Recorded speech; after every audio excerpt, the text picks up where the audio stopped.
Welcome. Nice to have you all here. It's nice, I recognize some faces. It's nice to have new folks here. I'm the minister here, by the way, and on behalf of the church, welcome you here. This is a really neat opportunity for us to learn more about the history of the town, obviously, the Baptist history, but it's also of vested interest as this church as well. So I'm just here to say welcome. Enjoy your day. I hope it's a wonderful one. I'm sorry I can't stay for much of it, but it's going to be filled with lots of really neat things. And I'm going to turn you over to somebody who knows what they're talking about.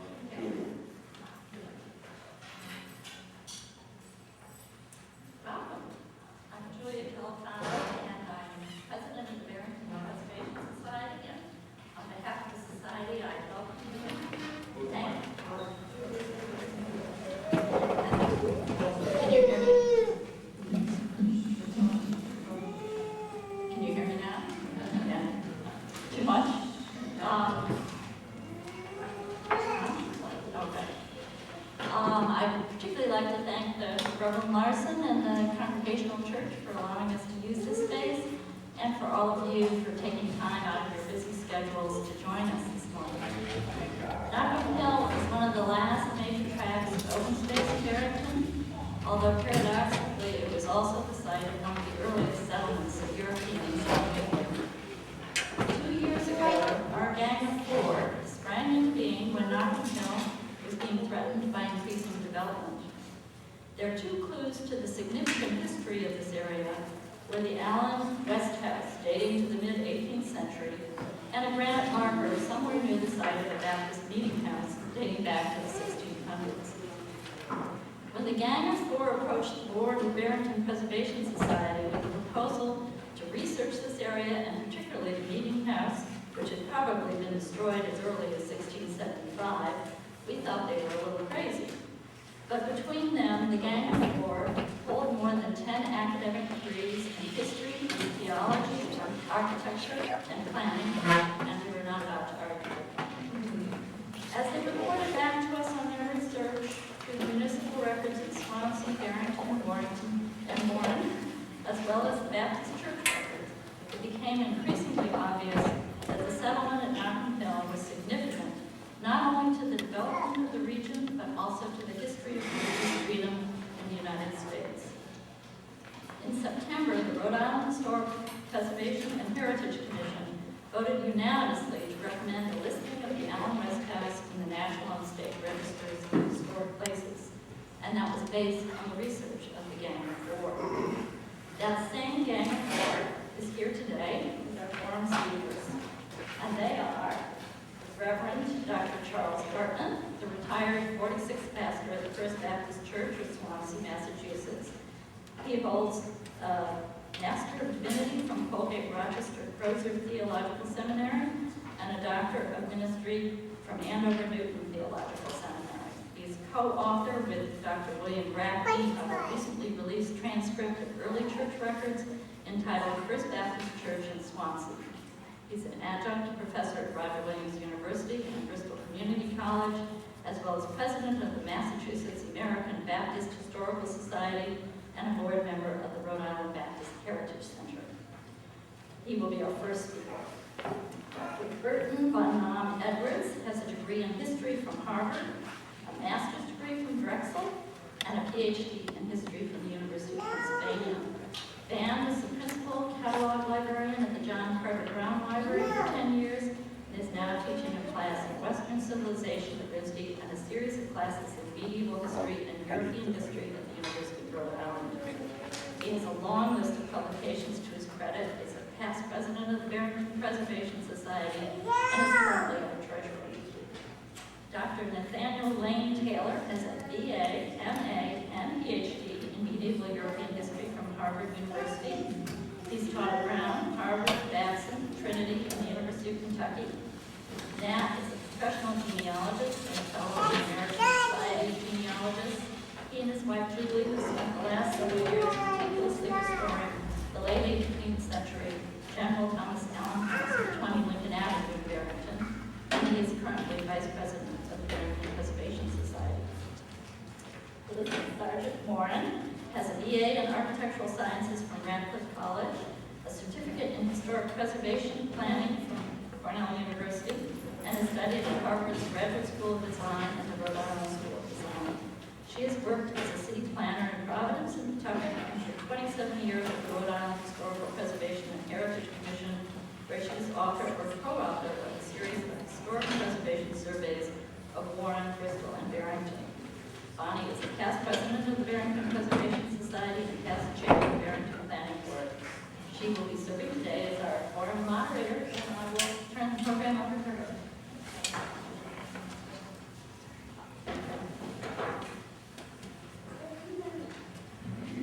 Good morning, everybody. Can you hear me?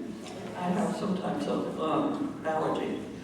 First, I would just like to comment, in a place called Nockum is a direct quote from a 17th century deed dating in originally 1683, recorded in 1692, from the widow of the Reverend John Miles when the land was sold to, Nat will do all the details here. I'm not going to steal their talk. This has been an extraordinary cooperation with the Gang of Four. So I want to start quickly now and just simply say our first speaker will be Dr. Charlie Hartman. And Dr. Hartman will discuss the work and the influence of the Reverend John Miles. The Miles Monument is at the bend on George Street.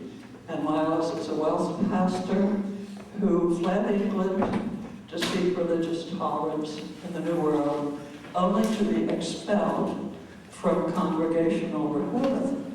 So with that as an introduction, Dr. Charlie, who could talk for 4 hours, will now talk to you on toleration wins prosperity. Thank you.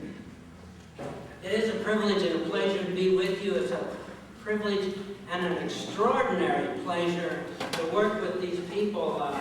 Ben just pointed out, I'm the only one who doesn't have a Harvard degree. But they've been throwing Baptists out of Harvard since Henry Dunstable. In the 20 minutes that I've been allotted, we just simply do not have time to share with all of you all of the incredible amount of information that we have surfaced in the last, 18 months or so. As Julia said, we have just published our oldest records that go back to 1649. Dr. Brackney was very gracious to allow my name on the book. But he wrote the introduction out of the conversations that we had. We'll hop through a little later, but this is our primary source for today. As I said, we don't have time really to do as much as we would love to. We could probably do about 6 courses out of what we have brought together. But I do want to pique your interest, and I want everybody to begin to appreciate and understand how important this particular site is in the long history of the movement towards religious toleration and therefore political success, as well as economic success, that this particular site has. This is a treasure. Tolerance wins prosperity. That's a motto. Does anybody recognize it? I didn't think so. I'll tell you later. But there's an intriguing story that lies behind this, because each one of those words brings forth a particular understanding that we in the 21st century probably cannot muster unless we go back and reclaim the stories, the narrative of Baptist development, particularly through the 17th century in England and then here in the colonies. What does it have to do with Nockum Hill? We're going to tell you as we find the next button. This is a quote from our introduction. Toleration was a critical issue in the 17th century, and it's a theopolitical issue. If we who live in America today really pushed ourselves, we couldn't find a time when there was not religious toleration in our country, because it began right here with the Baptists. But in our understanding, as the Baptists developed, and I'm going to show you, kind of a context for that in a moment,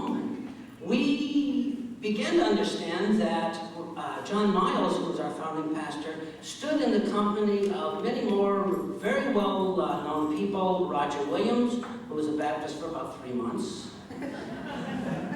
John Clark, who we are remembering now, wrote the charter in 1663. Anybody know where he went to church while he was in England? We'll get to that. Thomas Gould, pastor of the First Baptist Church in Boston. Henry Dunster, first president of Harvard University, who was a Baptist. James Manning, first president of Brown University. John Leland spoke to Jefferson about the separation of church and state. Samuel Stillman, I think he signed something. So anyway, toleration was a theopolitical issue where religion and politics smashed their heads against each other. Can we tolerate people living with us who practice their faith differently, who believe different things, who have different loyalties and obligations to the governmental structures? This is what we are trying to establish as our context this morning.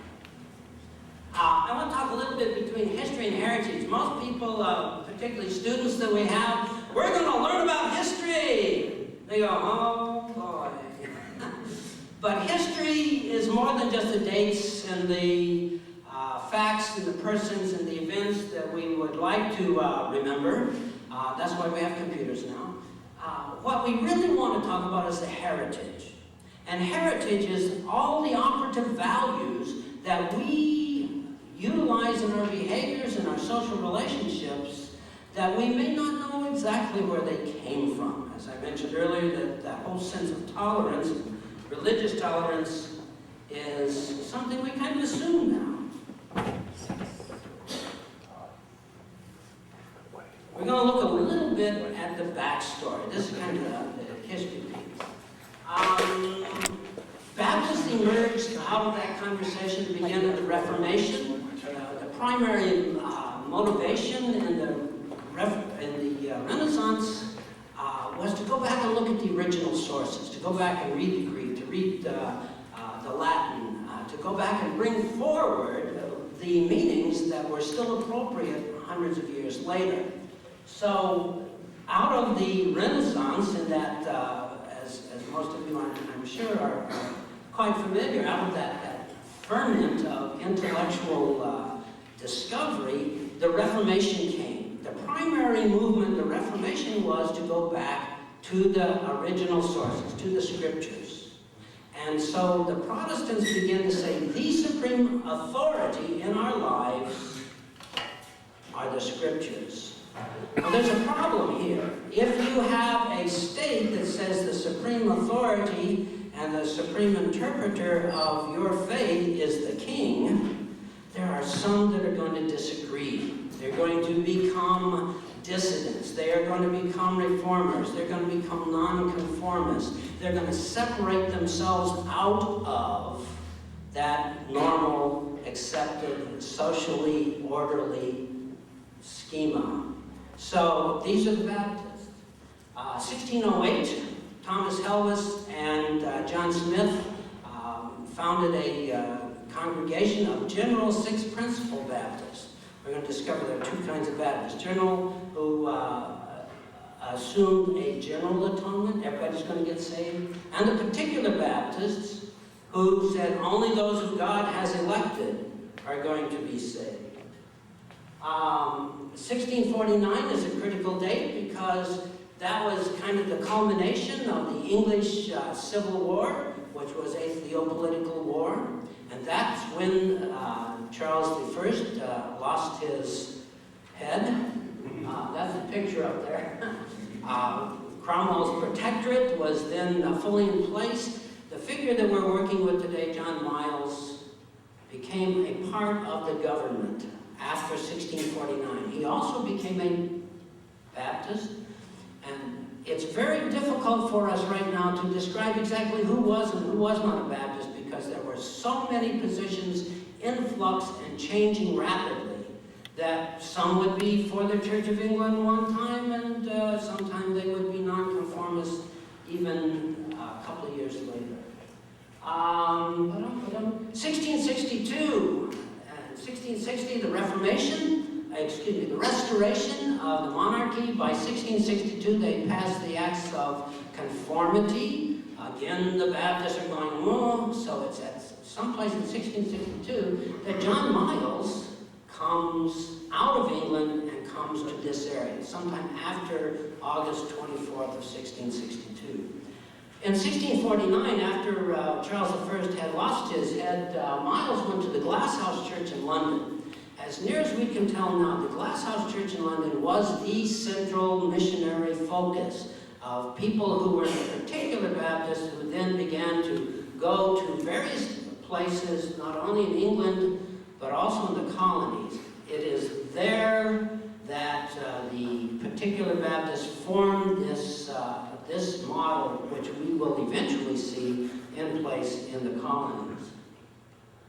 While Roger Williams was over here fleeing from Massachusetts to go to end up in what became Rhode Island, Miles was a younger man. He went to Oxford, Resnos College, Oxford. Roger Williams was already here in Providence. Again, 1608 is when the General Baptists began to form themselves in England. 1638 was the first particular, or the Calvinistic Baptists, and that is, there were 7 congregations in London that published a confession in 1644. The Glasshouse Church and its leaders were the signers of that confession. 1662, again, is that critical date. 1689, finally, after the Glorious Revolution, people could worship a little easier in England. In the colonies, Roger comes to this area about 1638, forms what is now known as the First Baptist Church in Providence, a 6-principle general Baptist. Newport, 1644, John Clark, again escaping from Massachusetts, there's a theme here, with Anne Hutchinson and all the antinomian controversies, establishes a church in Newport or Portsmouth around 1640. 1644, Mark Lucar comes from the Glasshouse Church to bring the practice of immersion. Before this point, Baptists just poured water on their heads like the Congregationalists. Effusion, I think it's called.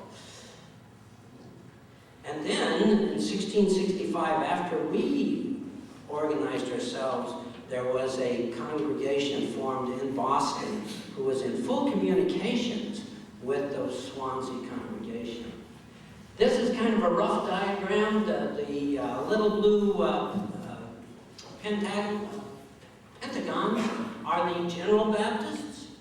They were less organized. They selected their leadership by the gifts that a particular leader had. John Clark's church had 2 or 3 people. One of them was Obadiah Holmes, who we'll get to him in a moment. In the Providence Church, they had Alney and Alney and a few of the others who traded the responsibilities for preaching and calling and all those other pastoral things. But the General Baptists went to Amsterdam. They finally came back. When they came back to England, they formed their first congregation in Spitalsfield. The people who had followed John Robinson into Leiden, Holland, when King James was being not so nice to people who dissented, came partially back to England and formed in 1638 the First Particular Baptist Church. And then some went to Plymouth.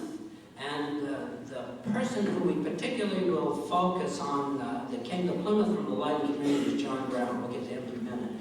But we have now documentation that all 3, 4 of the earliest Baptist streams had contact with the Glasshouse Church in London. That was really the biggest center of influence.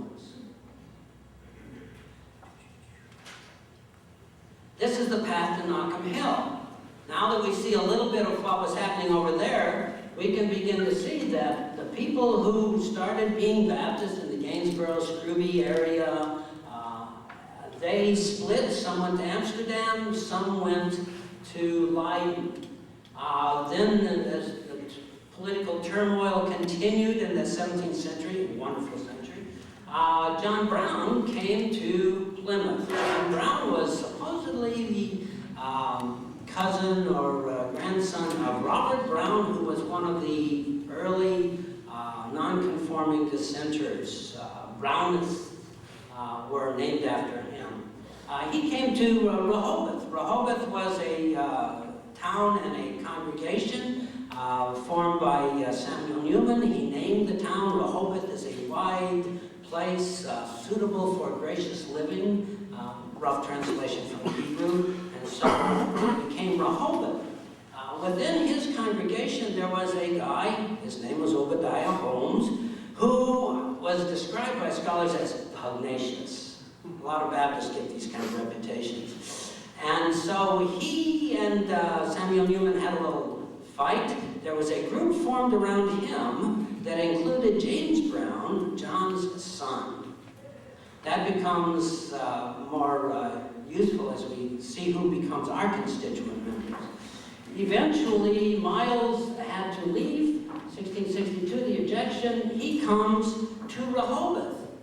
It comes, I believe, under the auspices and the help of Thomas Willett, who was also from the Leiden community, came as a young man to Rehoboth, or to Plymouth, and then ultimately to Rehoboth, and he was one of the co-founders of the town of Swansea. Meanwhile, Providence, Sixth Principal General Baptist, they had Roger Williams, kind of a Baptist for a while. They were 130 years being a General Sixth Principal Baptist until James Manning came to the church in around 1770, and then the First Baptist Church in Providence became a particular Calvinistic Baptist church. Newport Clark was busy getting the charter. Obadiah Holmes and a few others were doing the pastoral leadership from about 1640 on. They had a rough time that first century. They split twice. 1663, we have a covenant. We argue about the date sometimes, but 1663 seems to be appropriate. In Swansea, it came out of the Rehoboth group, that schismatic, I call them the proto-Baptists that were a part of the Newman Church. We were organized with a learned pastor. John Miles, as I said, was an Oxford graduate. Our next pastor couldn't write his own name. Interesting. 1665, again, Henry Dunster, Tommy Gould, they were organized with elders and deacons, and a movement of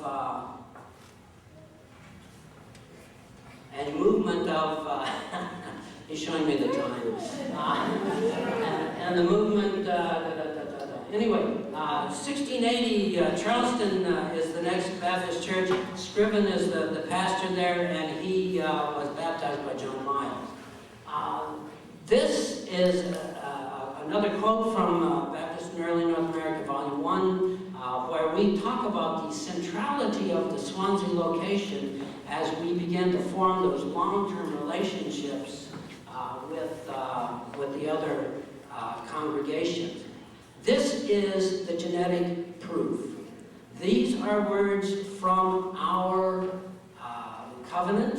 This is the center of the separation. This is where the DNA begins to split between Congregationalists and Baptists. Now, we're going to read it as 21st century people, and it doesn't sound all that radical, but if you remember that law, when this was written, required you to have your children baptized. Okay. You were required to go to church, or they'd come and get you. I wish it was still that way. Anyway, but these are the words. Namely, further protesting against all rending or dividing principles or practices. We just went through all this long period of turmoil, so they're trying to keep it together. And then they say, and so we are ready to accept and receive to and hold communion with all. This is the place where it just pops apart. All of a sudden, you don't have to go to the same church with everybody else. The subtext here, though differing from us in such controversial points, if you can argue about it, it isn't essential. The philosophic description of this is indifference. John Locke talks about it later. If it's not really essential, you can have choices. The second piece is the town covenant. After the town was organized between 1667 and 1668, where we're going to get to the next records, Thomas Willett, being the good magistrate, assistant governor that he was, wanted to write the rules so that there would be no people in Swansea that weren't contributing and there would be no unorthodox people. Well, Miles again came and said, but in these matters that are not essential, pedobaptism, baptism, church discipline, people are at liberty to use their conscience to bring their children for baptism or not. And the pastor was allowed to either bring their pastor there to baptize the child or not. It was Samuel Luther who was the first one who said, I'm not baptizing children. So we discovered that in the Swansea church, we had open communion, we had a choice of baptism, we had certain rights to perform or conform or not within the town thing. So what we are talking about here is a very radical shift in thinking that assumes minimal government control over individual beliefs and allows for cooperation in the face of theological and political differences. The associational principle is also something that we'll talk about later, because this was the model. As people went out from the Glass House Church, as Miles did, he formed little house churches, and then eventually a central meeting place for them. And he did this throughout Wales. Eventually, the people who were in his churches in Wales came to the Pennypack Church in Philadelphia, formed the first association of Baptists in 1707. The Warren Baptist Church, we have the pastor of the Warren Baptist Church sitting here. In 1764, another daughter church of ours, I like to throw that in, became the association for this area. The Swansea Church never joined. If we had lots of time, I'm 28 seconds over mine, we could follow much closer all of the context of Baptist development up to about 1663 to about 1700. Or we could follow the influence downstream, because out of our church came the Bellingham Church, where Leland was after he talked to Jefferson, the Oswego Church, which is now defunct, which is in New York, the Warren Baptist Church, the Oak Swamp Baptist Church, which was a project with the Newport Baptists, and this congregation, and we'll talk more about that later. So those are a couple pictures. That's the Warren Church, that's Brown's campus. Picture of the lovely spire here from the other end of 100 Acre Cove. So our heritage is all of that stuff that we're talking about, the values. But the heritage of the First Baptist Church in Swansea continues. It's a vital church, struggling, but after 350 years, we're still giving witness to our faith. The town motto of Swansea, tolerance wins prosperity.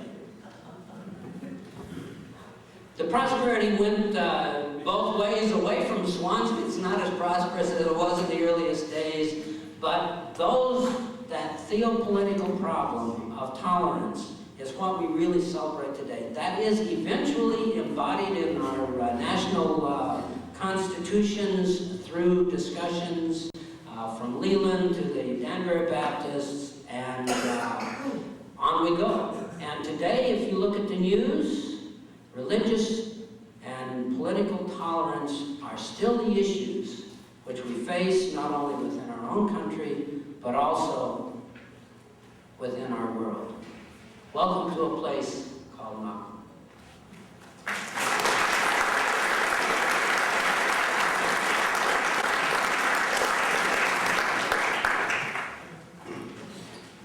I know Charlie has lots more to tell us.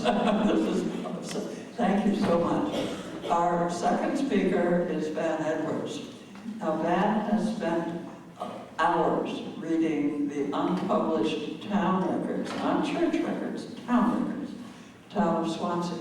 He's been dealing with deeds where the language, if any of you have read 17th century handwriting, F is S, and sometimes a sentence goes on for a page and a half, and there's no punctuation. And for example, there are 10 spellings of the word tuition.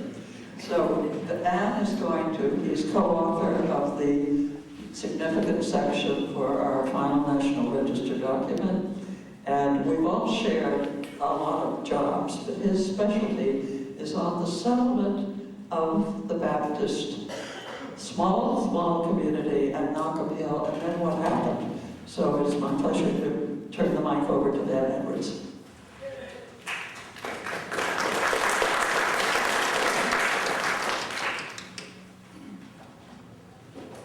Thank you, Bonnie, for that introduction. This is very much a work in progress. I suspect that I've only seen, looked at, transcribed, come to any understanding of about 5 or 10% of the extant document. This is actually the first draft of Swansea town documents. And as a result, my conclusions will be a little tentative, and I'll kind of give you a sort of maybe a somewhat schematic, abstract sort of picture of what's going on. Also, I started speaking as an historian. I'm doing something a little different. I'm really writing a history of a piece of land that Nat will talk about, basically the history of a house, and I'm talking about a history of a piece of land. And it sort of occurred to me as I started writing this up about 6 months ago for the National Register, that I saw 4 periods of kind of human interaction with Nockum Hill. There were 4 different ways that people use that piece of land. And the sort of history involves those changes from one period to another. So we start with the Native American period. The very word Nockum is of Native American origin. In the Algonquin language, Nockum, or Nockum, means sandy as well as visible from afar. Nockum, and this expression also appears in 18th century colonial deeds, as Bonnie pointed out. From the perspective of a 100-acre cove, the 27-foot high elevation of Nockum Hill hardly seems like a hill. But if you're paddling up Nockum Hill in a canoe, as a Native American would, and its sandy shores reflecting the sun's rays, and you have to remember that we've kind of let trees grow all over the place. There are actually more trees growing in New England now than there were in the 17th century. That the Nockum Hill was actually much more deforested and sandy then than it is now. So there would actually, at the right angle of the sun, you would probably be somewhat blinded by the southern shore of Nockum Hill. In fact, early 18th century deeds referred to a small sandy beach and landing place along the southern shoreline of Nockum Hill.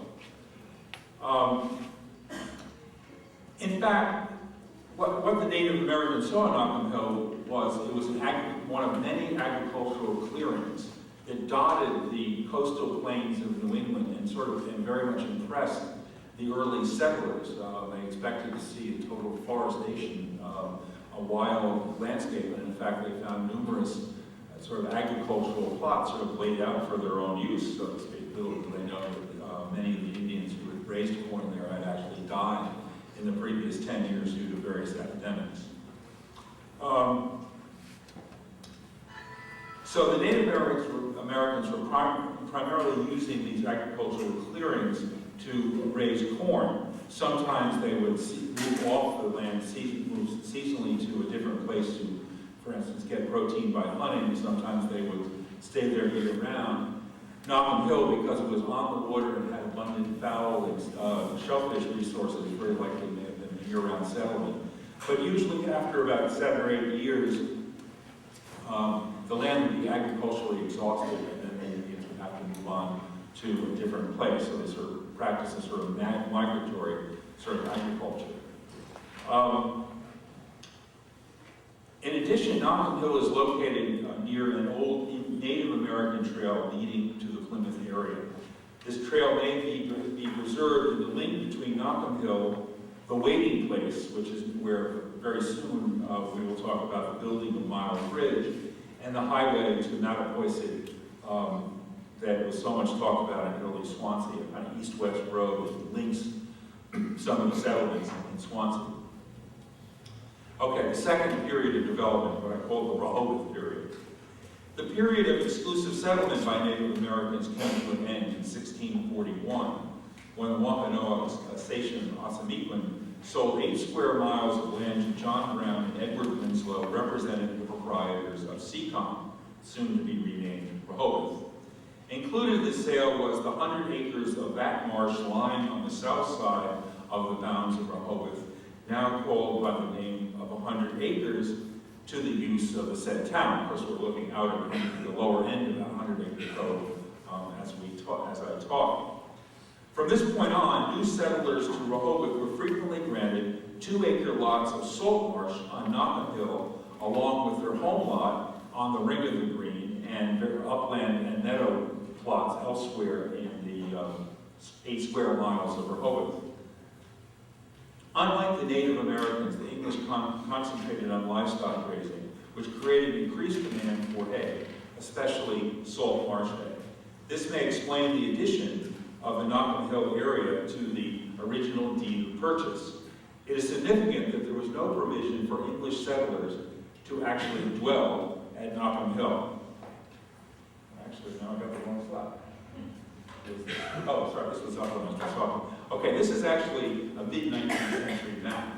But what I want you to notice are these little plots along the coastline and then down the tongue, which as you drive up along Mountain Trail, you'll just see this kind of marsh hunk of land. Well, everyone actually bought and sold that land very aggressively until the early 20th century. These are leftover plots from the 17th century Rehoboth. That's what people were given. The central part of Nockum Hill, they weren't interested in. That was sort of basically left untouched by the inhabitants of Rehoboth. And that sets up the third period of development, what I call the early Swansea period. This limited settlement / possession of Nockum Hill was to persist until 1668 with the establishment of the town of Swansea. Before 1665, the Reverend John Miles, renowned Baptist leader, emigrated from Wales to the new town of Rehoboth in Plymouth Colony, whose minister, the Congregationalist Samuel Newman, had recently deceased. Miles's Baptist views soon became known, and he was fined and banned from preaching in Rehoboth. Shortly thereafter, Thomas Willett and Miles were able to convince the Plymouth authorities to create a new town of Swansea, I've heard this from Charlie, where Baptists would be tolerated. Now, where I sort of come in here is, immediately the Barrington, Swansea starts holding a series of very remarkable town meetings. And actually, I want to jump to the next slide, which is just, this is just to give you a geographic orientation. Swansea at this point consists of all of this land. Key is Wattamoisett, where there are like Willets and Browns living. Present-day Barrington, which does not have a lot of people living in it. New Meadow Neck, which will soon have people living up in Nockum Hill, which is there. Here's Miles's blockhouse, the bridge, the highway, the Indian Trail, which becomes the trail to Mattapoisett, the highway to Mattapoisett. And just hold in your mind to Wisset, and because that's going to be part of the narrative in a little bit. Early records of the Swansea town meetings display a conscious decision to establish Nockum Hill as the center of the new Baptist township. This decision makes a great deal of geographic sense. Nockum Hill was approximately halfway between Narragansett Bay and Taunton River, eastern and western boundaries of the new town of Swansea. I mean, Swansea is sort of strange. It goes all the way from there, all the way over to here, and it kind of makes communication and kind of developing a kind of geographic unity difficult. And its position at the head of a 100-acre cove gave it access to open water as well as a beach for baptism. A few months after the town of Swansea was created, the March 9th, 1668 town meeting took critical steps in establishing a new Baptist town. Apparently already the meeting house existed on Nockum Hill, but 12-acre house lots, which is sort of the traditional Swansea initial grant to someone who's admitted to citizenship, surrounding the recently built meeting house, were assigned to leading members of the Baptist congregation. Nicholas Tanner, who accompanied John Miles from Wales, Jonathan Bosworth, a founding member of the Swansea Church, Benjamin Albee, another founder, and George Aldridge. Almost 3 years later, another 12-acre house lot was laid out to Thomas Barnes on the northeast side of the meeting house. Now, just to show you what a work in progress is, I'm going to show you something that's semi-embarrassing. Oh, that was it. I'm telling you, my cocktail napkin didn't come through. All right, well, that's the second cocktail. That's what I call the cocktail napkin picture of Nockum Hill. And this is actually an attempt to sort of superimpose that on a sort of geodetic survey map. This is Nockum Hill, right over here. There's Bosworth's property, there's Tanner's property, there's Barnes's property, there's Albee's property, there's Aldridge. There's the cemetery, there's the meeting house, and there's the Lawrence house right there. Miles had property scattered all over the place, but in 1672 he acquires 151 acres. That's a very odd piece of property. It stretches all the way from something called the Rocky River, which you can barely see as you dash by on 195, which is a tributary of the more well-known Palmer River. This is his blockhouse. This is the soon-to-be-built bridge, is how they describe it in 1670s document. And actually his abutters to the west are actually Tanner and Barnes. So it's just a very thin, long, elongated strip of land. And I had to do the math to convince myself that this was a plausible sort of possibilities of how this worked out. Just jumping ahead to something that isn't really directly relevant. About 1690, a man named Jacob Barney buys this land, north of the line, but west of the Palmer River. He's actually another Baptist, which is interesting because he's settled Rhode. Another person is a man named Samson Mason, who picks up the land just over the bridge down here. Well, eventually, Mr. Barney and Mr. Mason's families merged together and acquired land here and then land west of Palmer River. And by the late 18th century, that was the Mason-Barney shipyard. And Mason-Barney actually owned some land in Nockum Hill by the time about the 1850s, and I've been trying to track down where he got it from. But Mason-Barney, by the time he died, he was very wealthy, owned about 45 pieces of property. Then when he died, the whole sort of enterprise went lost. But that's the kind of origin of Barneydom. Someone I had a conversation about Barneydom, what was the true origin of the nickname for Barneydom, which is Bungtown. Some of you think it has something to do with porks that are pounded into barrels. Actually, it turns out that in the 1770s, there was a ring of counterfeiters making fake British money. And it was kind of not worth a bump. And it was sort of assumed that this was coming from the Barneyville area. This is the point where history starts getting into legend and debate about where things are coming from. But the important thing is the sort of grouping of sort of Baptists around the meeting house. And then finally, in 1672, the town granted to John Miles a 40-acre meadow whose description adjoining to the river, called by the name of New Meadow River, which lot lies on the east side opposite the meadow of Philip Walker on the west side of the said river, locates this meadow on Nockum Hill. Now, this is all a little harder to understand than I'm really making clear to you, because Miles 1 had already in 1668 been given a 12-acre lot on the east side of the New Meadow River. What's going on here? Well, first of all, there's kind of, at the time, the documents are using the term New Meadow River to refer both to what we today call the Barrington River and the Palmer River. So you honestly don't know which river is being referred to.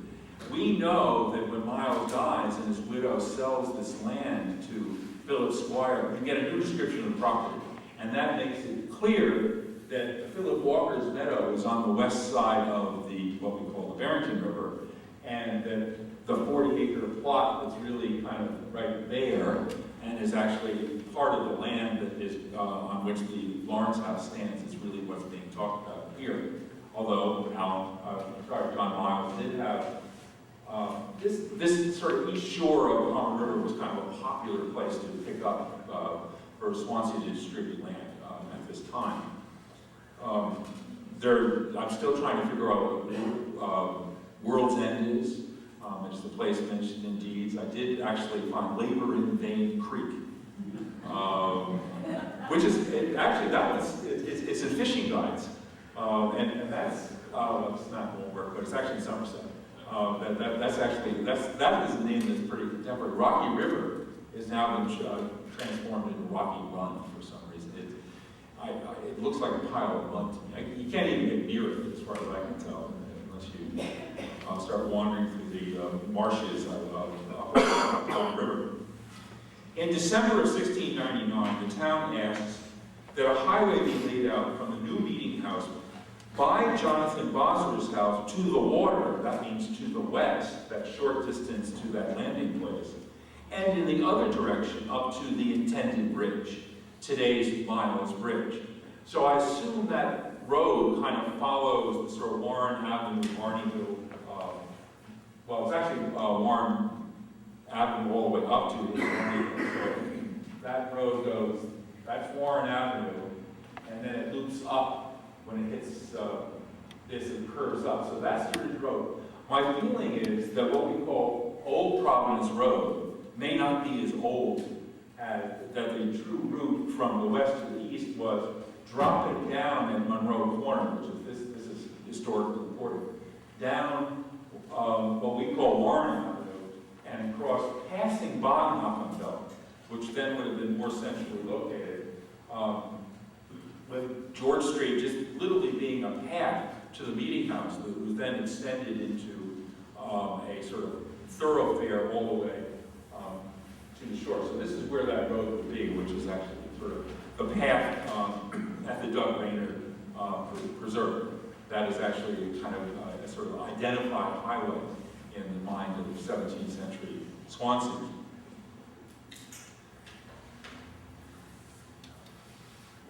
In May of 1670, a plot of ground bounded on the north by the run of water that is by the house of George Aldrich, on the east side by a pine swamp, with a little neck of land to the east shall be the burying place.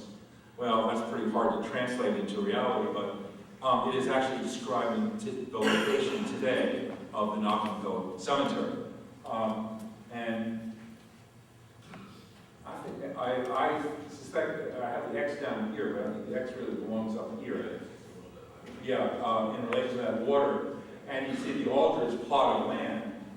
And I suspect that this distance overland is not as arduous as taking the road going out and coming back. That is, maybe it was only a third of a mile away. I asked myself a question when I was writing this up. Why was the cemetery so far away? This is why you're going to have to take a bus to get there today if you want to go. And we will have a small bus to shuttle you from the Allen West House to the cemetery. It could have been the sort of pre-existence of these plots of land that just simply, well, this is the next closest plot available to the meeting house. There could be some topographical issues. It's not the world's greatest land. The even the description, sort of setting in context of a streamlet and a swamp. And as when you get to Nockum Hill, you'll see it's very much a little rise of land that is sort of, this is okay, we don't go 50 feet in either direction, you're kind of mucky land and you don't want to be burying your people there. Soon a town pound was placed near the cemetery, and shortly thereafter Jonathan Bosworth was granted the rights to keep an ordinary. Was that a fitting addition to a Baptist community? Was Jonathan making hard cider from the apples in his orchard? Nockum Hill was hardly a metropolis. Its residents were basically farmers. Aldrich, who was a tailor known to be a poor farmer, soon left and returned to Mendon. There are actually records somewhere about the early 1670s. Yeah. And in the 1670s, it sort of suggests that since he's left, he basically revoked his land grant instead of getting a new one, getting the speed up message here. But the advancement of this little community was soon to be halted by a tragic turn of events. On Sunday, June 20th, 1675, while the congregation was at worship, 2 residents of Swansea, posted as guards, observed several Native Americans slaughtering livestock belonging to some of the English settlers. Shots were fired, and one of the Native Americans was mortally wounded. A few days later, on June 24th, as the residents of Swansea were returning home from a service of solemn humiliation before the Lord, at the meeting house on Nockum Hill, several were ambushed and killed. By the end of the week, 9 settlers of Swansea were dead, and King Philip's War had broken out. Meanwhile, the residents fled to Miles and Bourne's blockhouse and soon fled the town. A number of houses were destroyed. John Miles went to Boston, where he stayed 3 years assisting the Baptist Church in Boston. Nockum Hill was virtually vacant. After the end of the war, many Swansea residents returned, but a new settlement pattern emerged. As early as 1670, there are scattered references to grants south of Nockum Hill, particularly on New Meadow Neck, which eventually would become later part of Barrington, and Brooks Pasture, which would become part of Warren, Rhode Island. Even earlier, in December 1669, the town meeting talks of laying out roads for an intended town of trade, which we can assume was planned for the end of New Meadow Neck. On October 20th, 1676, the Plymouth Court lifted any restrictions on purchase or settlement due to the presence of Native Americans. Interest in property divisions in both New Meadow Neck and Brooks Pasture accelerated rapidly after 1676. When Miles was invited to return in 1678, it was quickly made clear that a new meeting house would be erected in the town of Trade on today's Tyler Point. This may have been no surprise to the Reverend Miles, since in March of 1675, 3 months before the outbreak of King Philip's War, the pastor was granted an acre of land on the lowest end of New Meadow Neck, kind of where the marina is, I assume, i.e. Tyler Point, to build a house. In fact, even the earliest grants to leading Baptists on Nockum Hill, there was a proviso that the grantee would receive similar lands if the meeting house be moved. So perhaps the town fathers of Swansea realized that Nockum Hill was not the ideal place for a town center. Consequently, this is the final step. It'll take me a little bit to go through it. Consequently, after 1676, Nockum Hill quickly evolved into a predominantly agricultural settlement. In 1685, Philip Squire, a wealthy distiller and a Baptist from Boston, purchased from Ann Miles, widow of John Miles, 40 acres down in Westwood. This is what seals the deal and tells us which New Meadow River was intended. And then 9 years later, this land was sold to Benjamin Allen. Interesting is Philip Squire is a Baptist refugee. He actually helped build the first Baptist church in Boston, and 3 weeks after it was built, he showed up to worship. And the doors and windows were nailed shut. So Squire felt that he should get out of town. So let me just jump through that whole page and get into how does Barrington and Warren fit into this narrative? Now, we've already heard some of the outgrowth after the death of Miles. The Baptist Church in Loop and Swansea takes a somewhat less tolerant view of Congregationalist baptism. But actually, they still endured the sort of Luther regime, and only in 1711, 20 years after Luther becomes minister, 30 years, did the residents of West Swansea petitioned the General Court of Massachusetts Bay for the right to establish their own town with a learned and Orthodox minister. Massachusetts law aggravated the situation since taxpayers were required to pay taxes to support the town minister, even if they did not adhere to his faith. Moreover, during the previous 10 years, several recent Harvard graduates had come to the Swansea area to preach Orthodox Congregationalism, and one was even warned out of town as unorthodox. Did the Congregationalist authorities in Boston intentionally send these missionaries, or did the oppressed Congregationalists West Swansea request spiritual succor? We will never know the answer to that, I suspect. A glimpse of the petition of 1711 shows reveals that only a few of the residents of West Swansea were Baptist or people who figured prominently in Swansea town records, like William Salisbury, John Dogood, Elijah May. But then the core residents of Swansea strongly opposed this successful movement. A large sum of money was raised, and response to the petition was drafted and signed by 3 times as many people as the original request for a new town. Oh, that's the point. Okay, well, I took myself out of it. Okay, let me just get to bring this to an end. And in point of fact, the petition was denied, and the people of Barrington kept applying. And in 1717, the General Court of Massachusetts Bay granted the right of residents of West Swansea to form a town. Now, the interesting thing about this final version, one, at the time that the town was granted right to exist, the governor of Massachusetts' brother had just been made Lord Barrington. And the General Court decided, oh, what a nice name for a town. So literally, our town was named after the brother of the governor of Massachusetts. And then basically, there are other reasonable explanations given to where this town got its name. This is the one that is the correct explanation, because it's so illogical in some respects.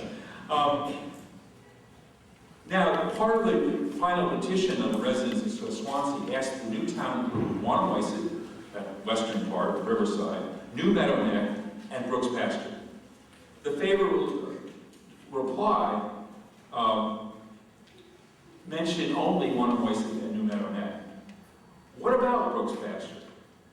Well, Brooks Pasture is much of present-day Warren. The term first appears in Swansea town records in the early 1680 and is described as a grant. But from who? There is a person, Timothy Brooks, listed among the founders of Swansea in 1668, but his property holdings seem to be restricted to the Palmer River area. This is a mystery to be solved. I won't get into that. Nor will I really talk, because we're running out of time, about the Border Commission in 1742, which decides to award much of Barrington and Warren to Rhode Island, and then creates this new town called Warren, which includes both Barrington and Warren.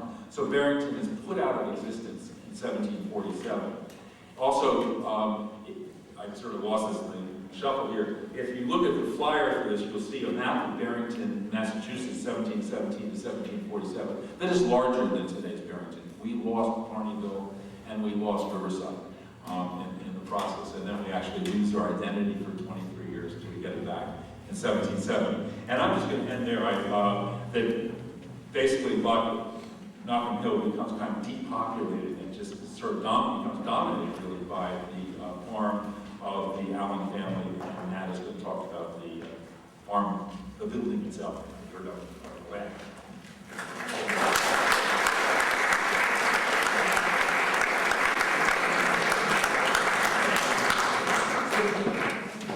Thank you, Ben. As a footnote, the town of Warren was named for a British admiral, Sir Peter Warren, who happened to be the hero of the day with the Battle of Liverpool, and he never set a foot in the town of Warren. I've been asked that question many times. Naming of towns has many times been a battle of discussion, because the people will argue with Van on Barrington. I think he's right. Our next speaker is Nat Taylor, and Nat will talk about the Allen Farm and the building of the Allen West House. This is the beautiful property that we focused our National Register nomination on. It's only now containing 1.4 acres of the big original map, which was shown as Van's first slide. I'm not going to mix you up again. I keep mixing everybody up. Van was, I'm sorry, forgive me. That will be our focus, and his special expertise as a genealogist has been a great help, because finding out who the people are, and many, many intermarriages, and this has made this an extremely rich history and a story for you to hear. Thank you. Thank you, Bonnie. So I will try to proceed rapidly and make up a little bit of this time. But I really do have the honor or pleasure of batting cleanup to try to knit together some of the abstract concepts that we've already heard. Abstract, but very important in the 17th century, in the founding of Swansea.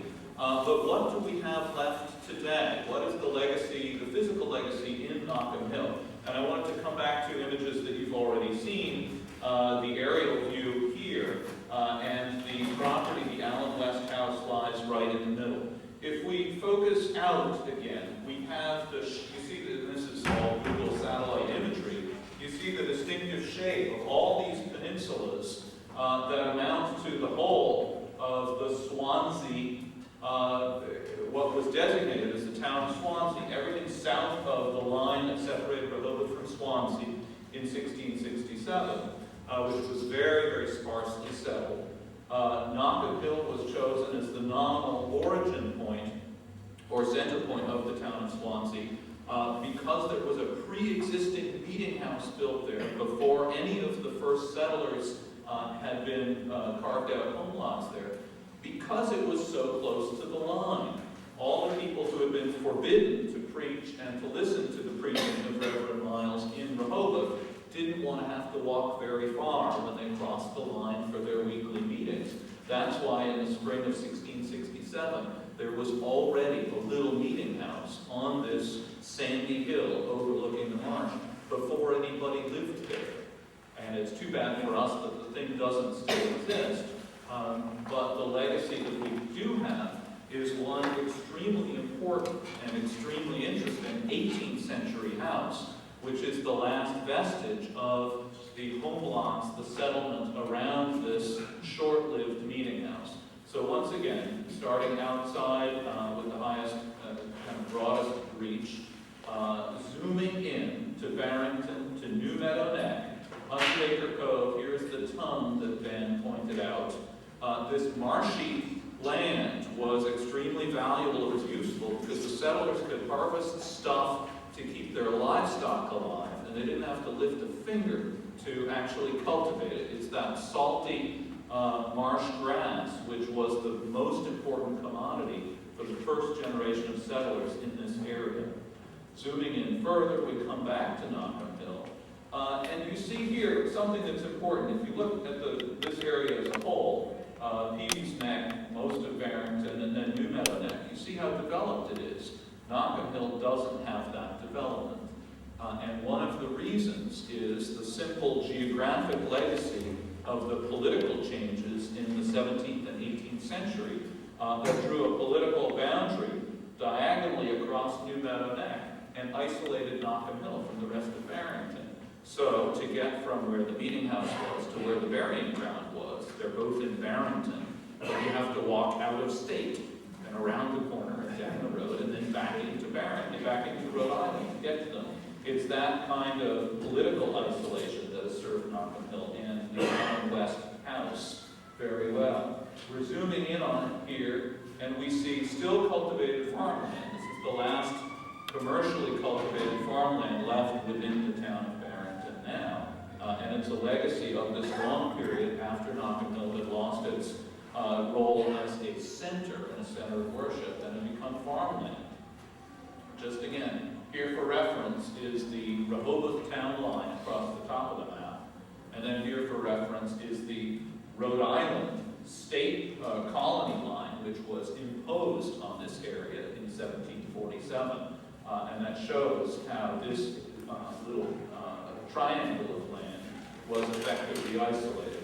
And the burying ground You can see the trees right there. That's the kind of the last highland above this part of the marsh. This slide shows a boundary instead of a circle around the current house. And this is the boundary that defined the 60-acre farm in the 18th century when the West family owned it. And so I do want to, I am a genealogist, but I'm also very keen about not boring people with extended genealogies of the people. But one of the things that's important about the legacy of the Allen West house and farm is that it was a familial legacy by which the people who farmed this land down to the beginning of the 20th century were directly connected to the Baptist settlement nucleus back in the 1660s and 1670s. So I want to spend time talking about why this house is so great, why we're so happy that it has been preserved in this state, and some of the things we've discovered about it, but also to share the context of that house in the context of 18th century Barrington.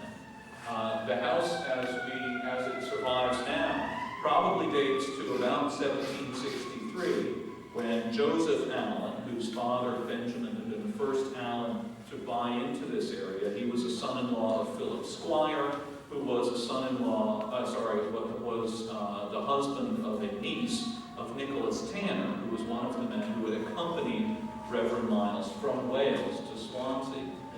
Joseph Allen Sr. in 1763 sold this 60-acre farm to his son, Joseph Allen, who was a housewright. He was a professional house builder in return for a life lease. Now, this is an important kind of dating point because we know that there was a member of the family who was good at building houses, and we know that this was an intergenerational punctuation point.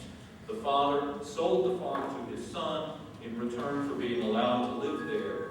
We don't know when the father dies, but we presume because of stylistic reasons that this house was built very close to the time of that 1763 transfer. And we can presume that the elder Joseph Allen probably did not long survive that point, and that this house is something that his son put up on the site of, and importantly, reusing materials from an earlier house, because that's one of the things we find inside it. Why is this significant in the town of Barrington and in the broader towns of Swansea, Barrington, and Warren? Really for three reasons. This house is the last direct legacy of that effort to settle, to create a town center around the Baptist Meeting House. It's one of the very few surviving houses from the pre-revolutionary time in Barrington, and there are rather more that survived in Warren, and perhaps a few more that survive in Swansea, but of course modern Swansea covers a much larger area. And it's also a house of an unusual architectural type. It's the only one of its kind. It's something that we were not familiar with ourselves before we actually set foot in it, courtesy of Jason Lawrence and his father, and discovered that it's a rare example of what was known as the square plan, center chimney Georgian house. And I'll get to define that in just a moment. But where does this fit in the surviving, the overall surviving stock of Barrington houses? I've taken the Charles Blaskowitz engraved map of all of Narragansett Bay, and you're looking at the detail of Barrington, and I've simply drawn a red circle, and this map was surveyed around 1772-73. It was engraved in 1777. The red circles there mark houses that were marked on Blaskowitz's map and surveyed and are still there. There are only 7 of them in Barrington. Warren, on the other hand, has about 14 or 15 right there, because Warren had succeeded the tip of New Meadow Neck, which then was ceded to Barrington in 1770. Warren had succeeded Barrington as the place which had the cosmopolitan center by the time of the Revolution. So there are not many of these houses. They're scattered along the river. Bonnie, I believe this one represents your house, although I think that house is actually, it's not where it should be. Your house is a little bit farther north and east of that. I think my house was actually built by 1772, but it didn't make it onto Blaskowitz's survey, and I'm disappointed. But here is Nockum Hill, and the last of its map, yes? Yeah, I debated plopping it on there. Actually, there's a circle here for the magnificent Bowen House on Market Street in Warren, the magnificent Hip-Root 17th century house. Again, Blaskovitz missed that on the circle.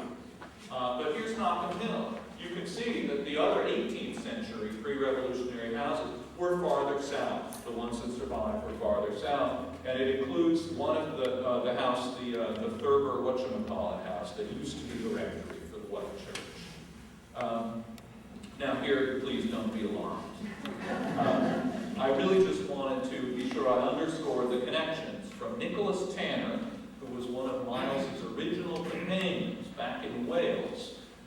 His niece Margaret was married to Philip Squire, who was a distiller who fled Boston when the Baptist church there got in trouble.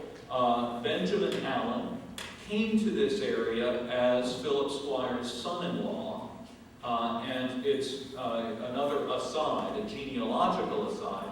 There were 3 completely unrelated Allen families in Swansea already at that time. The Allen family who built my house in West Barrington, they spelled it with an I, A-L-L-I-N.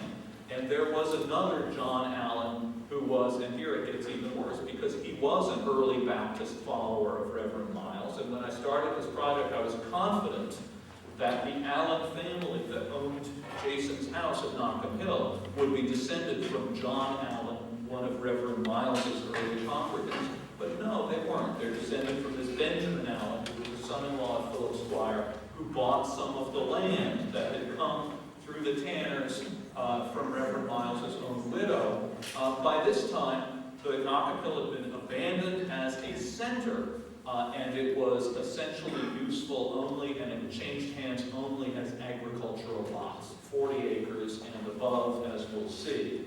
The Allen farm of about 60 acres by the time of Joseph Allen, who sold it to his son Joseph in 1763, goes down in the Allen family to 1848. The last of these Allens, Ira, sells it into the West family. The West family accumulated more blocks of farmland, and we have, by this time it's the late 19th century, we have more evidence about exactly how it was farmed, with the inventories of what kind of stock they had. In the early 20th century, we're talking about chicken farming, 800 or 900 head of chickens of different breeds. And by the early to mid-20th century, the last generation of the Wests to use this property as a farm had a riding stable. It was essentially stablage, pasturage. So again, going back to the 1867 Mason map, here is the property of the 60-acre West farm. By then it had changed hands from the Allen family to the West family. But the Wests owned a bunch of other chunks of land as well. It was part of a larger accumulation of farmland. But once again, just to show, these late 19th century maps reinforce the point that this was an isolated parcel of the state of Rhode Island, which was cut off from the rest of the, eventually what we would understand as the suburban growth of Barrington. That's why the Allen West house is the last house that was an 18th century farmhouse, which still is surrounded by its farmland. The current owners do not own more than an acre and a half, but the rest of this land is still commercial farmland or protected land. And that's one of the things that, again, is a physical legacy. We can stand on the site and see it as a farm, as it was over 200 years ago. So why is the house cool? I'll go quickly through why I think it's cool, because I hope that most of you will join us and actually go over and see the thing. So you don't want to sit here in a darkened room and just look at slides. It's an example of what's called a square plan house, and what you're looking at here is the accretion of other additions to the house over the years since 1763. The original house is the perfect square, shaded in the middle. In the mid-19th century, what's the kind of the left-hand end here with its own end chimney was added probably shortly after 1848. In the early 20th century, a kind kind of three-season porch with many, many windows was added at the other end. And then finally in the 1950s, this sort of bottom left corner was closed in. The virtue of the way this house grew is that by building onto it in both directions, sort of the left side and the right side, the owners, successive generations, kind of left the middle part untouched, which is one of the great things about this house. When you are in the 18th century core, it is really very much as it was at its building in 1763. One of the important signal features of the square plan house, now we're all familiar with old southern New England houses with center chimneys.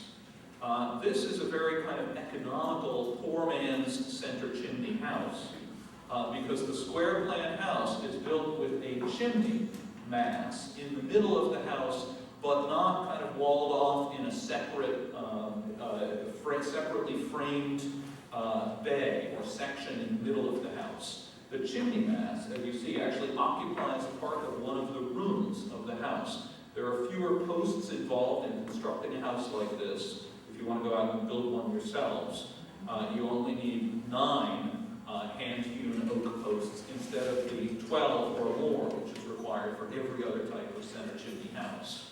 And so here we're looking at that plan, and we're looking, not only is this have one of these great chimney masses that sits in a room, but it's this marvelous triangular design where you've got a room with a chimney that takes a diagonal across the back corner of this room, and the floorboards follow that diagonal, and this is unique in all 18th century houses in Barrington, actually. So here are the 9 posts, and you can see they don't follow a strictly regular pattern. You build your house with the rooms not all of the same sizes because they don't all have equal access to the heating source, the center chimney stack. This is an unusual architectural type, but it has been only recently studied. There are several which survive through the Narragansett Basin. It appears to have derived as a solution from the earliest building types around here, the stone enders, the single center chimney parlor hall houses. The oldest one is the Philip Walker House in Rumford, which was close to the Ring and the Green in original Rhode. You can see here the central original square part of that one, the George Thomas House in Wickford, 1740s. We have one of Lombard's taught us about the existence of this house on Water Street in Warren, which is almost exactly contemporary to the Allen West House. You see, all these houses are 2-story houses. The Allen West House was a 1-story version of this, 1.5-story version. It was a rural cottage, as opposed to all these others, which are city street houses, essentially. I'm just going to go more quickly through the floor plan. The basement plan, again, you see the original square with added on things.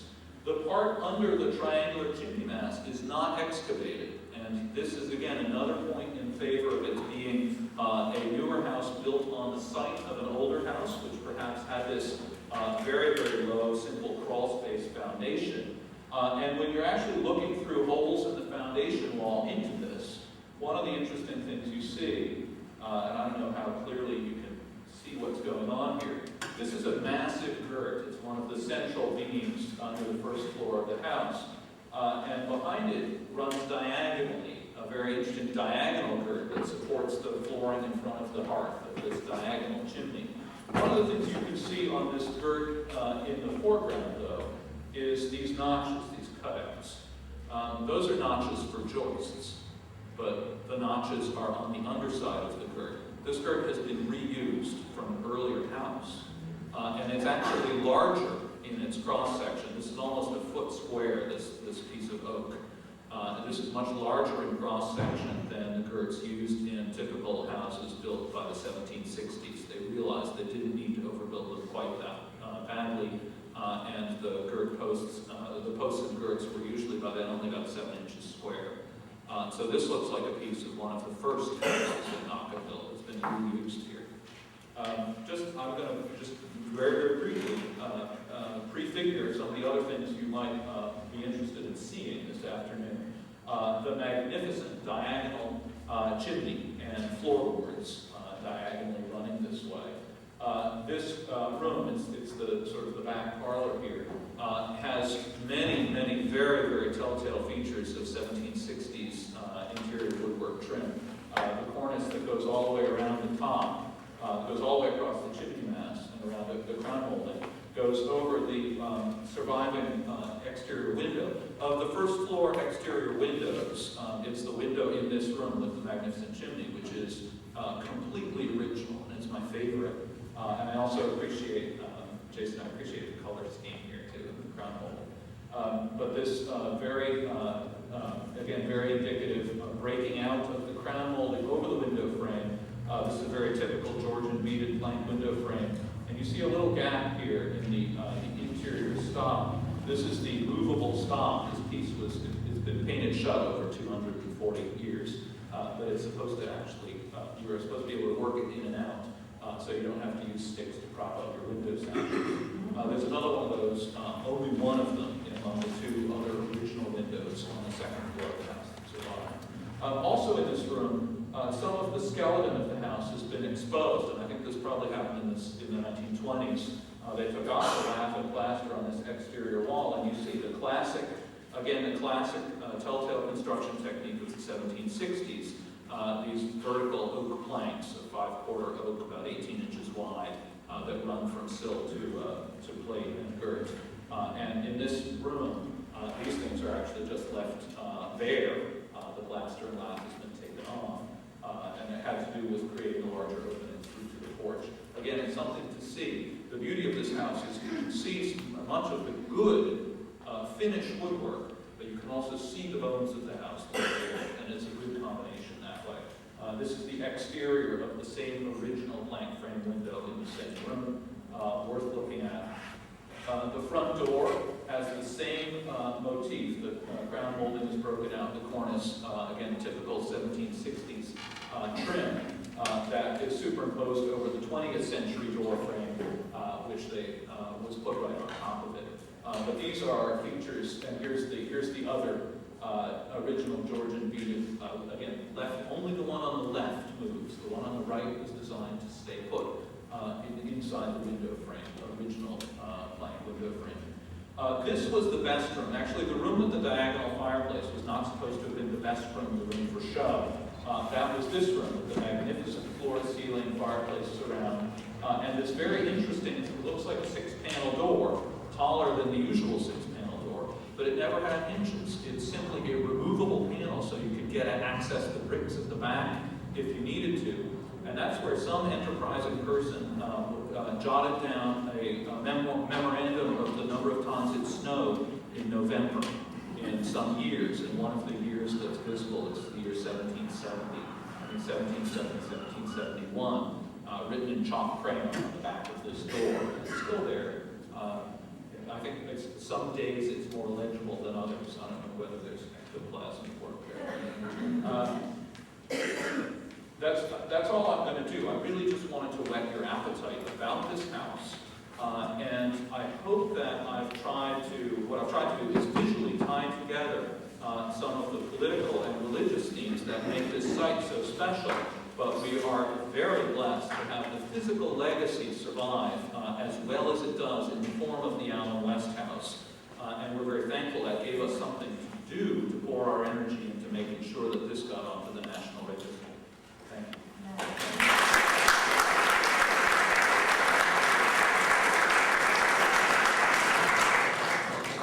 We're only running 5 minutes late. This is super. We want to open the floor for questions.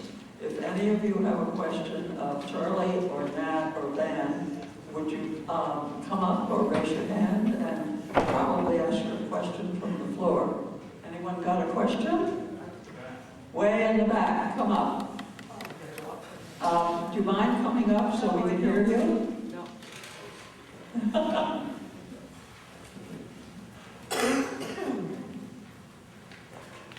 Good. You can come to the, want to turn around and want to use the speaker? Come on. Come on, you can hear better. She'll be the only question. Okay, my question is the Baptists. Oh, I'm sorry. I have a question about the Baptists.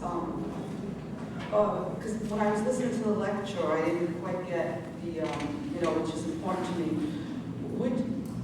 Some believed in baptism and some didn't? Or It has to do with the mode of baptism. The real issue in the 17th century, we have letters from John Cotton, who was the pastor in Plymouth, and letters from Noah Newman, who became the third pastor of the Newman Congregational Church. He was the son of Samuel Newman. The issue of baptism was how, not the mode, whether you were immersed in water or water was placed on you, but the critical thing was how each person could articulate the change of heart that they went through as they became a Christian. In the congregational system, you were baptized as a child into the community, splash. But for the Baptist, you had to be proposed to the congregation, and then they would examine you, and the articulation of your change of heart, the interior experience of grace, is what they were listening for. So yes, they all believed in baptism. But baptism is kind of a basic Christian thing. It was how the church decided who would be a part of the church. So you had to come and say, I believe this, I've had this experience, this has been my life since then. It was a lot tougher to get in than it is now. And just to clarify, this was the unique thing about the Swansea congregation from the 1660s down to in 1711 or before that they allowed people who felt differently about it to either be baptized as infants or not. And that, I think, was unique in English, in the New England colonies, the earliest congregations, where there was an expectation that everyone in the town would have the same religious formation, and that baptism, the pedobaptism, the baptism of the young children, was the norm. And so that's what made Swansea so unique, both that it was the first town that the government in Plymouth allowed to be established with a church that was integral to the running of the town, which operated on a different system, and whose church would specifically allow people to choose which of the two systems they wanted to do. And that lasted for about 30 years. The Great Experiment, we're kind of saying the Great Experiment was 1663 to about 1717 when Samuel Luther ended his ministry there at the end of his life. But it was this struggle in those years, and obviously there were some who wanted a more learned pastor. Samuel Luther was not an educated man in a formal sense. He was a very successful businessman, did a lot of land transactions, but he was basically mentored into the pastoral position by Miles. And there were some who wanted a university-trained, i.e. learned, and orthodox. And the Baptists were just right on that edge of, are we orthodox or not? And we're still kind of figuring that out. Did that help? Yes. Okay. Thank you very much.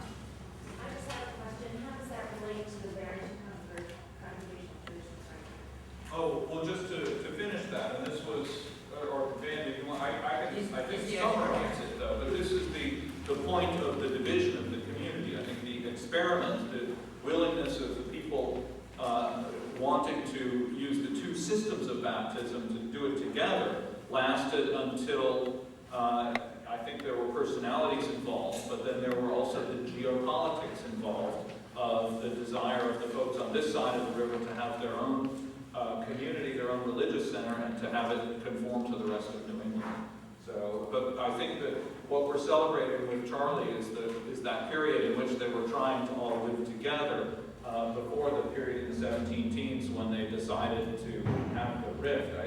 You may characterize. Well, the way I'm trying to do a demographic analysis is not complete. I noticed from the people who signed, so to speak, who break away, that a lot of them were basically of Rhode descent, or violas, as in like our stained glass window. But they came out of the Newman Church. Yeah, but then there were also a number of people with the Pecks, oddly enough, were actually considered Baptists, although It gets very confusing, and just to take it back to the Allen West house, I showed you the Allen family's connections with the original Baptists at Nockum Hill.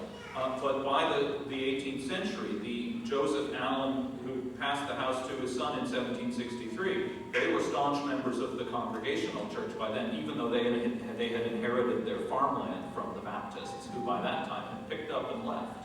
we can assume that up until about 1710, there was only one church. In Swansea. And yeah, all of it.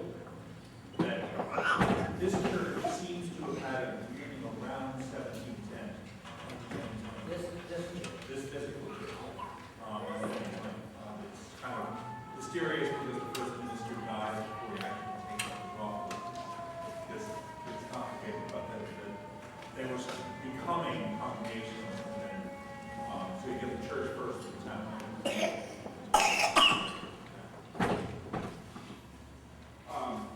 I think I had a long-standing question answered by you today, Mr. Taylor. That house was sold, I lived in George Street for 35 years. That house was sold in 1976, 77, something like that, I believe. And when that was being sold, there was a story that that house actually was brought to Burton's Island on ice. Okay, I can tell you which house that story properly belongs to. A different Allen family and a different house. Unfortunately, the house that actually probably that is a true story describes a house that no longer exists. My Allen house, the General Thomas Allen house on Lincoln Avenue, was built in probably around 1769 by the fourth generation of the Allen family to have farmland over on that side of Barrington. The first generation of that family was a guy named William Allen, who came from Prudence Island. He had farmed on Prudence Island, and he bought land here in the late 1670s. The first purchase was 1678, and he started gobbling up all, eventually it was about 350 acres, all of West Barrington, Allen's Cove, Bay Spring Avenue, everything down to Muscatchuck Creek on Washington Road, and then east to the Middle Highway. In 1762, Matthew Allen, the grandson, dies, and his two sons divide the farm. And so my house was the new house built on the east half of the farm by one of the sons, Thomas Allen. His younger brother Matthew inherited the old house, which stood at the corner of Washington and National Drown. And it was torn down about 1900. And that house was originally a stone ender. There's a photograph of it in the 1898 history of Barrington.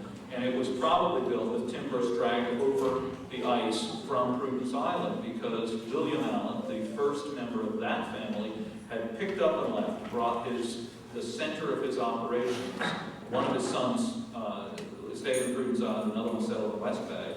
But William built a new house there. And it's a magnificent, amazingly huge house if you look at the photograph in Bicknell's book. And I think that that probably is the house with which the story belongs. But I've actually heard that story attached to a bunch of other houses. How many times did it snow in November? I think one of them says 3 and one of them says 2.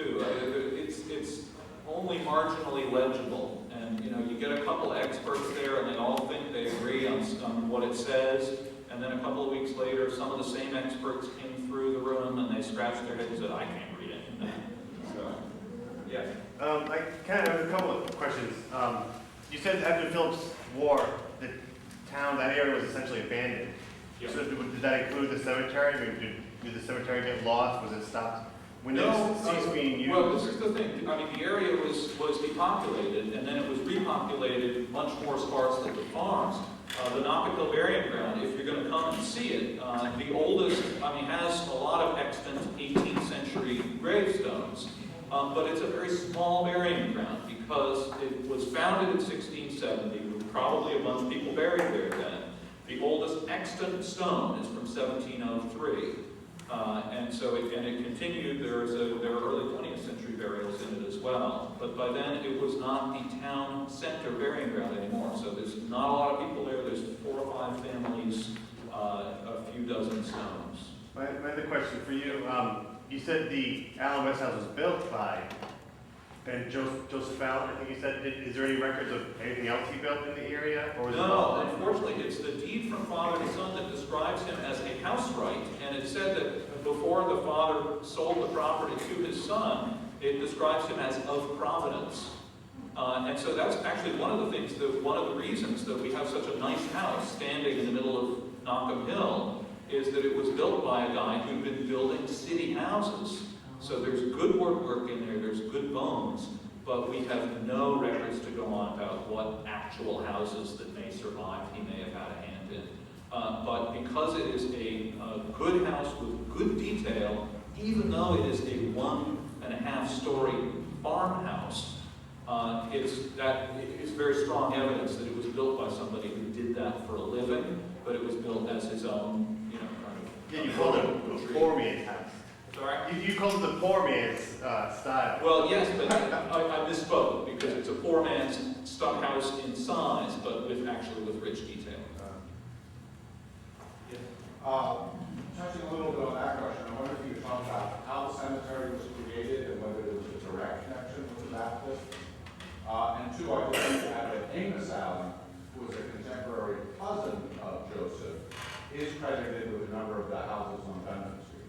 Also a known descendant of the same family, related to Benjamin Allen of Rhode.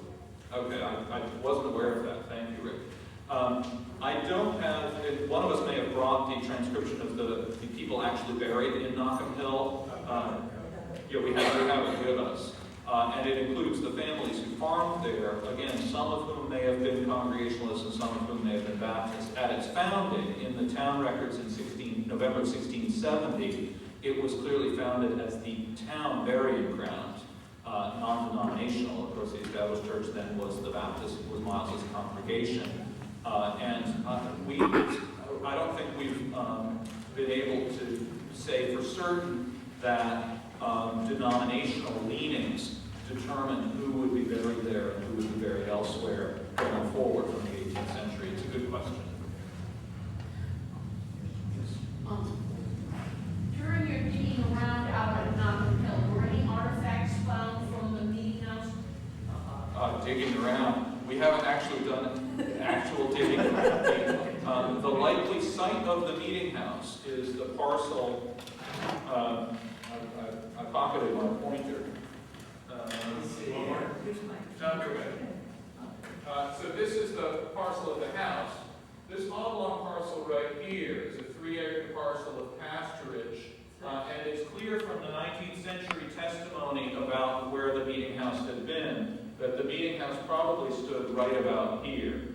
It's described as east of this part of the road, from this bend in the road up to what became the state line. And so it falls within this parcel. This 3-acre parcel is currently owned by the North End Holdings Company and was the subject of a proposal to develop condominium lots on. The current owners of the parcel are not interested in archaeological excavations. It's private property. Will they have to do that for development? We can't answer that. Jane, that's a big question that still has to be answered. Another question, I have a couple of things to say.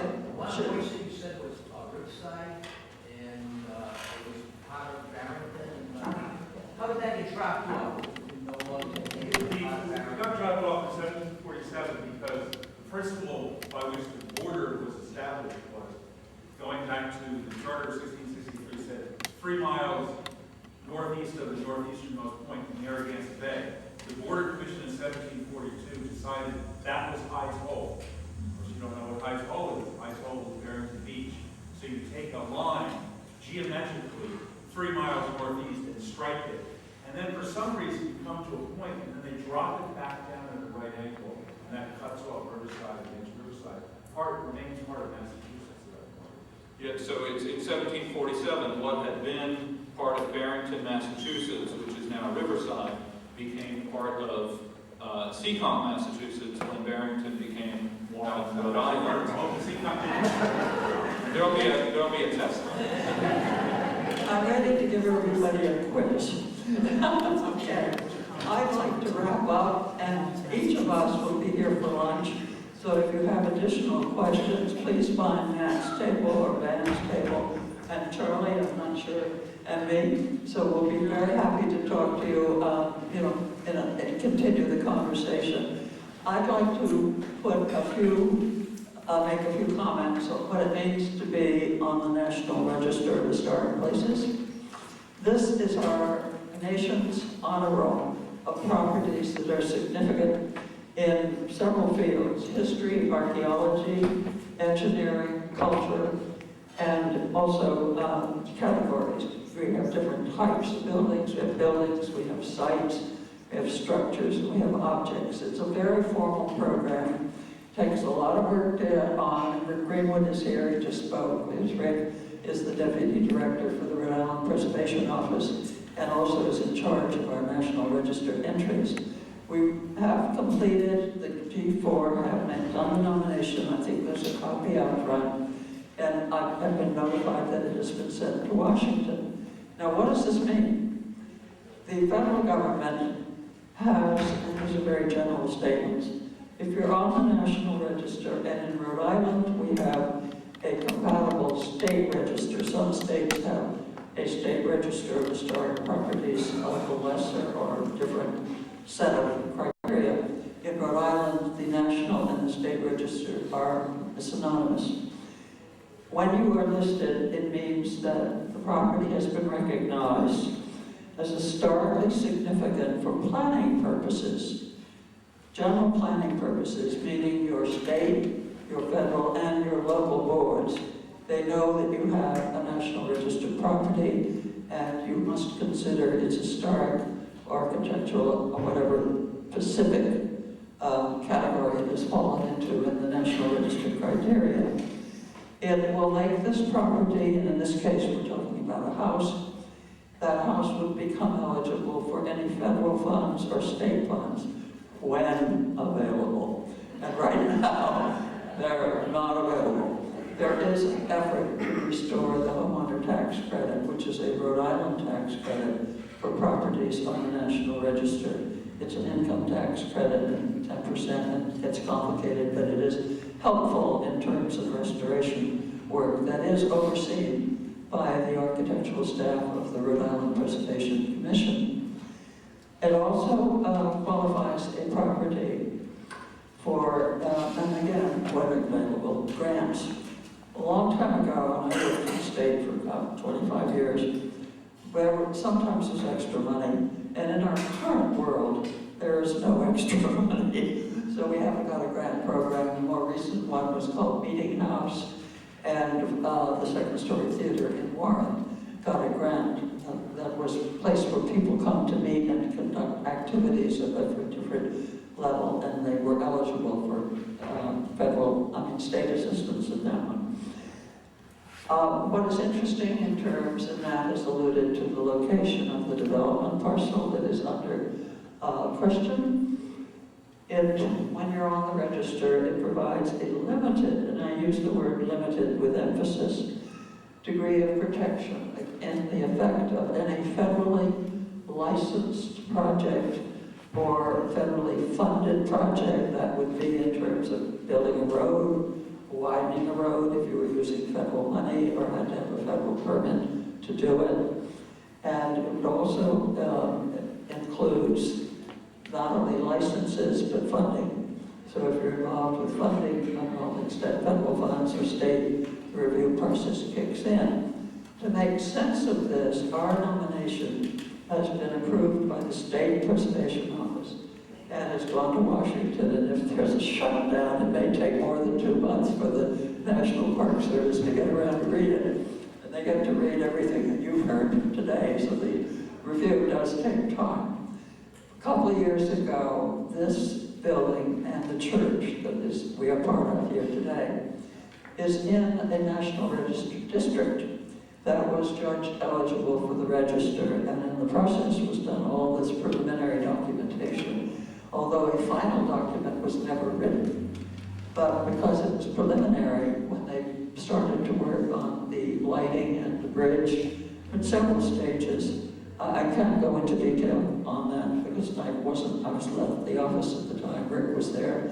But the bridge, the lighting and the barriers, and then the new bridge, you're in a National Register district and it is the Department of Transportation is notified.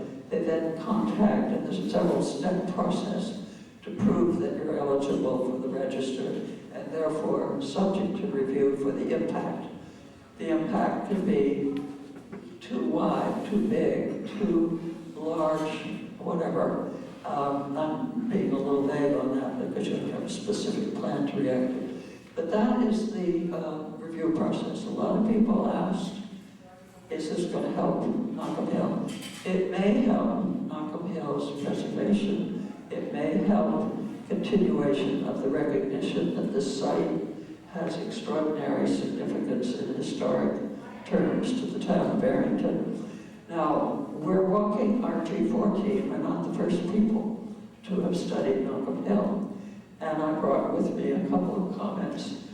The town of Barrington owned almost over 200 acres up there, and Fort Town Farm and the Audubon Society of Rhode Island. That's what you were seeing as the open space, because the little house lot, its little 1.4 acre was sold off in 1928 with the house. The town has an extraordinary conservation easement. Charlotte Sonberger is here, who helped write it. In 2005, the town of Barrington has an easement with the Barrington Land Conservation Trust on the open space at Nockum Hill.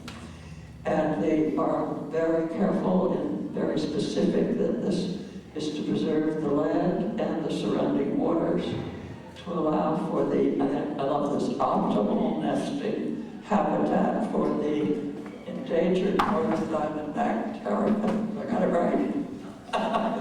It also allows for educational interpretation, for scientific studies, and passive recreation. In other words, all those motorcycles that Jason rode around in as a kid, he can't do that anymore. Jason grew up there. And it permits agricultural use. The fields are leased to the Fort Town Farm. And very interesting, I've worked with the Deeds. The Clegg family have been 5 generations of farmers on this land. And the Cleggs own adjacent property. What? I just wanted you to be sure to clarify though, that does not amount to a restrictive covenant on any of the land that's still private.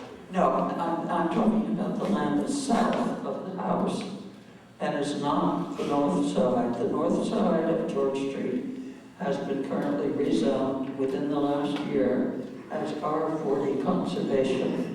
Years ago, I was on the planning board in 1970, and if you can believe it, Nockum Hill was zoned industrial.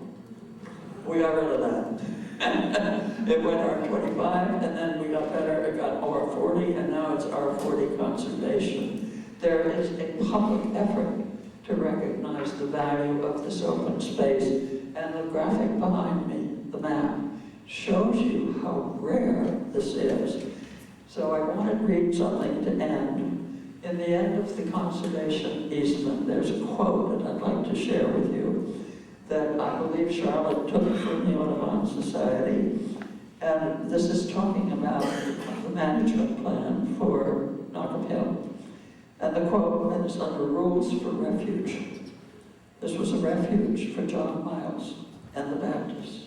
It was a refuge for successive people after the Revolution. Although there were not many people, but it is a refuge today for us to enjoy the natural, beautiful, and soft world. And this is what I'd like to read. A wildlife refuge is a special place. It is not a park or a playground. It is a place to walk quietly on the trails, observe and learn about plants and animals, respect the solitude of the area, and respect the life that bounds there. Leave no footprints. Leave only footprints, sorry, only footprints. And that is from Charlotte. That's the end of our morning. And when we get lunch on the table, there's an open door if everybody wants to rush out, there's some fresh air. I think, Van, are you ready to go? Yeah, I'll start moving stuff out. Someone might want to open the curtains too. Yeah. We'll open the curtains. We have a buffet and the tables will be under the windows. And we'll take us maybe 10 minutes to get the food on the floor ready. We just have to bring it out. And we were very happy to have you here. Thank you.